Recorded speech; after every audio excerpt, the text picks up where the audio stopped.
For the past 2 weeks, I've been watching this session's Supreme Court cases with greater and greater dismay.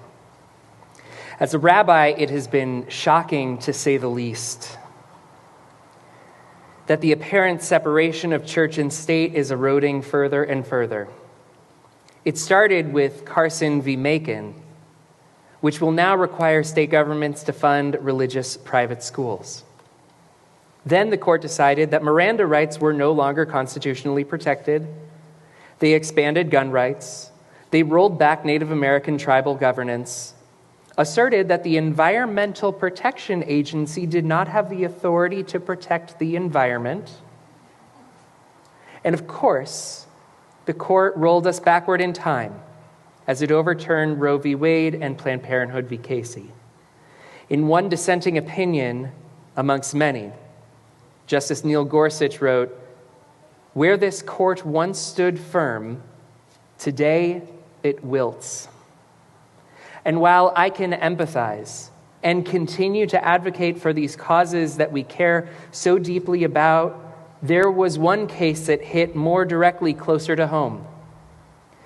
You see, my grandfather, Michael Gimbel, was an atheist. When he and his family came from Lithuania through Ellis Island, they settled in New York. As an opinionated kid, and that unfortunately stopped with him in my family, as an opinionated kid, he stood up for his values and, more importantly, for the law.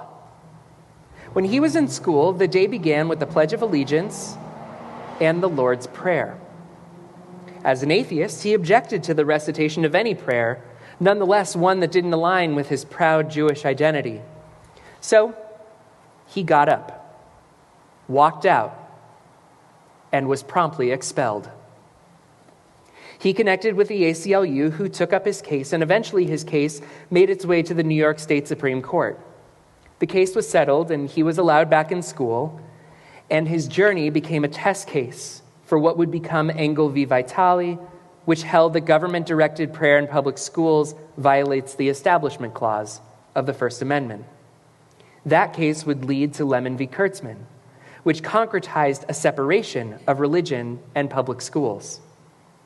Then, earlier this week, where this court once stood firm, it crumbled and succumbed to a sentiment of Christian religious persecution when it said that a high school was, quote, hostile to religion by not endorsing a coach who led prayer on the 50-yard line after a football game.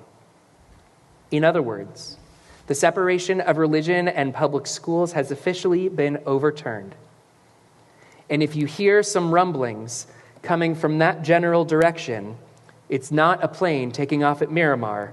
It's likely my grandfather rolling over in El Camino.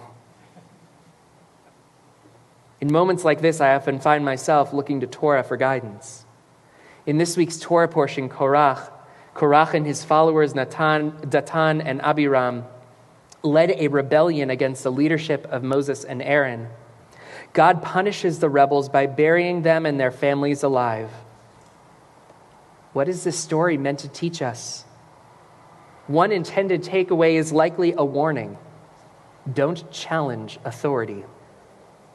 Consider this. When Korach and his crew rebel, they get swallowed up. When Aaron's sons, Nadav and Avihu, change a ritual, they are consumed by fire. But when Abraham challenges God's destruction of Sodom and Gomorrah, God dialogues and negotiates and speaks with Abraham. Put another way, for everything it says in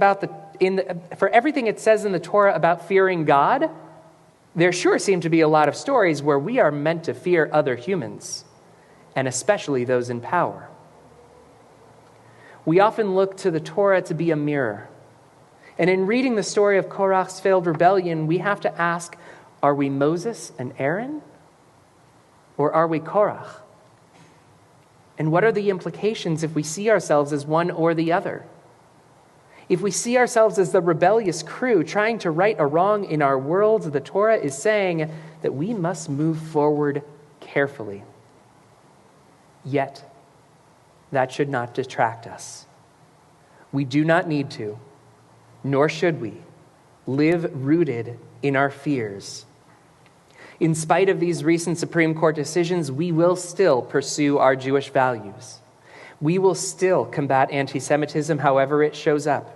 We will still champion the rights of those on the margins of society, those who are downtrodden, those who yearn to be free. On this July 4th weekend, allow me to conclude with a slightly modified, hopeful, prophetic words from our country's founders.